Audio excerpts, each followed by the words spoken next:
Hi friends, ఆంధ్రప్రదేశ్లో తరతరాలుగా సమాజానికి వెన్నెముకగా ఉంటూ రాజకీయంగా అత్యంత కీలకమైన ఓటు బ్యాంక్ ఉన్న వెనుకబడిన తరగతుల కోసం కూటమి ప్రభుత్వం తీసుకొస్తున్న బీసీ రక్షణ చట్టం ఇప్పుడు రాష్ట్ర రాజకీయాల్లో ఒక సంచలనం.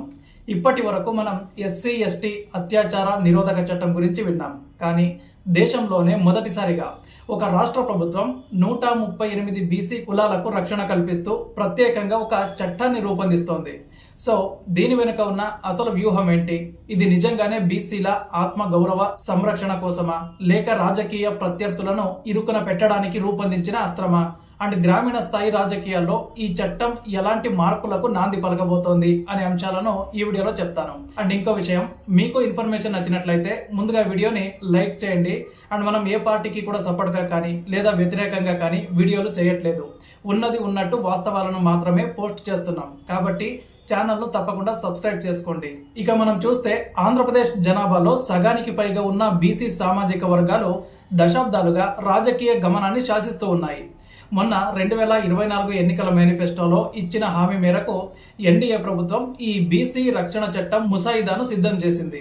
అండ్ ఈ చట్టం పరిధిలోకి రాష్ట్రంలోని 138 వెనుకబడిన కులాలను తీసుకురావడం ద్వారా వారిపై జరిగే దాడులు, అవమానాలు అండ్ సామాజిక బహిష్కరణలను క్రిమినల్ నేరాలుగా పరిగణించేలా నిబంధనలను రూపొందించారు. ముఖ్యంగా కులం పేరుతో దూషించడం, వృత్తిని కించపరచడం, ఆర్థికంగా అణిచివేయడం వంటి సుమారు 15 రకాల వేధింపులను ఈ చట్టం కింద శిక్షార్హమైన నేరాలుగా చేర్చాలని ప్రభుత్వం నిర్ణయించింది. సో ఈ పరిణామం బీసీ వర్గాల్లో ఒకవైపు హర్షాతిరేకాలను వ్యక్తం చేస్తూ ఉంటే, మరోవైపు ప్రతిపక్ష వైసీపీ దీన్ని ఒక రాజకీయ వేటగా అభివర్ణిస్తోంది. మనం ఈ చట్టం యొక్క ప్రాథమిక ఉద్దేశాన్ని గమనిస్తే ఎస్సీ ఎస్టీ అట్రాసిటీ యాక్ట్ తరహాలోనే ఇది పనిచేస్తుందని ప్రభుత్వ వర్గాలు చెప్తూ ఉన్నాయి. అంటే ఒక బీసీ వ్యక్తిపై కులపరమైన వివక్ష చూపిన లేదా వాళ్ల ఆత్మగౌరవానికి భంగం కలిగించిన బాధితులకు తక్షణ న్యాయం చేకూరేలా కఠినమైన సెక్షన్లను ఇందులో పొందుపరుస్తూ ఉన్నారు. సో గత వైసీపీ ప్రభుత్వ హయాంలో బీసీ నేతలపై అక్రమ కేసులు పెట్టారని, వారిని సామాజికంగా అణిచివేశారని ప్రస్తుత మంత్రులు ఆరోపిస్తూ ఉన్నారు. అందుకే బీసీలకు ఒక రక్షణ కవచం అవసరమని వాళ్ళు వాదిస్తూ ఉన్నారు. అయితే చట్టపరంగా చూస్తే ఇది ఎంతవరకు నిలబడుతుంది అనేది న్యాయ నిపుణుల చర్చకు దారితీస్తోంది. ఎందుకంటే ఎస్సీ ఎస్టీ చట్టం రాజ్యాంగబద్ధమైన రక్షణల ప్రాతిపదికన కేంద్ర ప్రభుత్వం చేసిన చట్టం. కానీ ఇప్పుడు ఒక రాష్ట్ర ప్రభుత్వం అదే తరహాలో బీసీల కోసం ప్రత్యేక చట్టం తేవడం అనేది రాజ్యాంగ పరిధిలోని అంశాలతో ముడిపడి ఉంటుంది. ఇక రాజకీయ కోణంలో చూస్తే ఆంధ్రప్రదేశ్లో బీసీలు ఏ పార్టీ వైపు ఉంటే ఆ పార్టీ అధికారంలోకి వస్తుందనేది జగమెరిగిన సత్యం. గత ఎన్నికల్లో బీసీ ఓటు బ్యాంకు గణనీయంగా కూటమి వైపు మళ్లడం వల్లనే భారీ విజయం సాధ్యమైందని విశ్లేషకులు భావిస్తూ ఉన్నారు. కాబట్టి ఇప్పుడు ఆ ఓటు బ్యాంకును శాశ్వతంగా తమ వైపు తిప్పుకోవడానికి ఈ రక్షణ చట్టం ఒక బలమైన సాధనంగా ఉపయోగపడుతుందని తెలుగుదేశం మరియు దాని మిత్రపక్షాలు భావిస్తూ ఉన్నాయి. కానీ ప్రతిపక్షం మాత్రం ఇది కేవలం తమ పార్టీ కార్యకర్తలను, నేతలను భయభ్రాంతులకు గురి చేయడానికే తెస్తున్న చట్టమని ఆరోపిస్తూ ఉన్నారు. అంటే గ్రామీణ ప్రాంతాల్లో చిన్న చిన్న గొడవలను కూడా బీసీ రక్షణ చట్టం కింద కేసులుగా మార్చి ప్రత్యర్థులను జైలుకు పంపే ప్రమాదం ఉందని వాళ్ళు ఆందోళన వ్యక్తం చేస్తూ ఉన్నారు. ఇక గ్రామ స్థాయి రాజకీయాల్లో దీని ప్రభావం ఎలా ఉండబోతోంది అంటే, ఆంధ్రప్రదేశ్ గ్రామాల్లో కుల రాజకీయాలు చాలా లోతుగా పాతుకుపోయి ఉంటాయి. ముఖ్యంగా పంచాయతీ ఎన్నికలు లేదా స్థానిక సంస్థల ఎన్నికల సమయంలో వర్గపోరు తీవ్రంగా ఉంటుంది.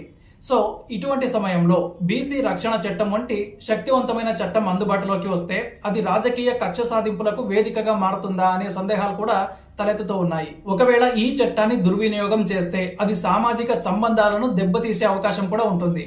అయితే ప్రభుత్వం మాత్రం ఈ చట్టంలో తగిన జాగ్రత్తలు తీసుకుంటున్నామని, కేవలం నిజమైన బాధితులకు మాత్రమే న్యాయం జరుగుతుందని భరోసా ఇస్తోంది. సో ఈ చట్టం యొక్క సాధ్యాసాధ్యాలను పరిశీలిస్తే 138 కులాలను ఒకే గొడుగు కిందకు తీసుకురావడం అనేది ఒక సవాలుతో కూడుకున్నటువంటి పని అన్నమాట. ఎందుకంటే బీసీలలోనే అనేక అంతర్గత వర్గాలున్నాయి. ఏ గ్రూపుకు చెందిన వాళ్ళు బాధితులుగా ఉన్నప్పుడు ఈ చట్టం వర్తిస్తుంది, నిందితులు ఏ వర్గానికి చెందిన వారై ఉండాలి వంటి స్పష్టత ముసాయిదా చట్టంలో కీలకం కానుంది. ఎందుకంటే ఎస్సీ ఎస్టీ చట్టంలో అయితే నిందితుడు ఆ వర్గానికి చెందని వాడై ఉండాలి. మరి బీసీ రక్షణ చట్టంలో కూడా ఇదే నిబంధన ఉంటే ఒక బీసీ కులం వ్యక్తి మరో బీసీ కులం వ్యక్తిని దూషిస్తే ఈ చట్టం వర్తిస్తుందా లేదా అనే ప్రశ్నలు అయితే తలెత్తుతూ ఉన్నాయి. దీనిపై న్యాయశాఖ మరియు బీసీ సంక్షేమ శాఖ కసరత్తు చేస్తూ ఉన్నాయి.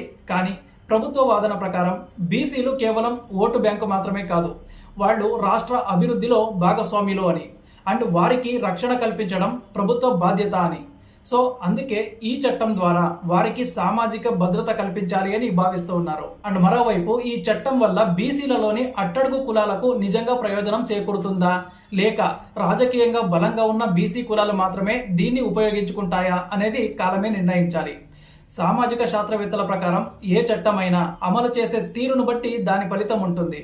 బీసీ రక్షణ చట్టం అనేది ఒక చారిత్రాత్మక ముందడుగు అని కొందరు అంటుంటే, అది సామాజిక చీలికలకు దారి తీస్తుంది అని మరికొందరు హెచ్చరిస్తూ ఉన్నారు.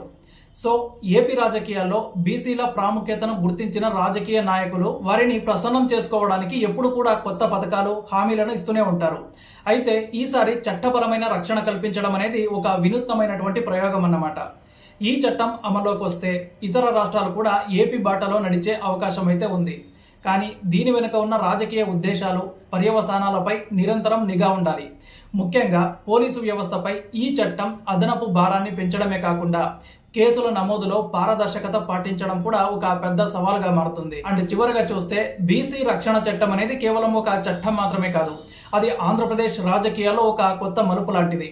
ఇది బీసీల ఆత్మగౌరవాన్ని కాపాడుతుందా, లేక రాజకీయ ఆయుధంగా మిగిలిపోతుందా అనేది రాబోయే రోజుల్లో తేలాల్సి ఉంది. అండ్ కూటమి ప్రభుత్వం మాత్రం ఈ హామీని నెరవేర్చడం ద్వారా బీసీల నమ్మకాన్ని నిలబెట్టుకోవాలి అని చూస్తోంది. అయితే దీన్ని దుర్వినియోగం కాకుండా చూడటం కూడా అంతే ముఖ్యమన్నమాట.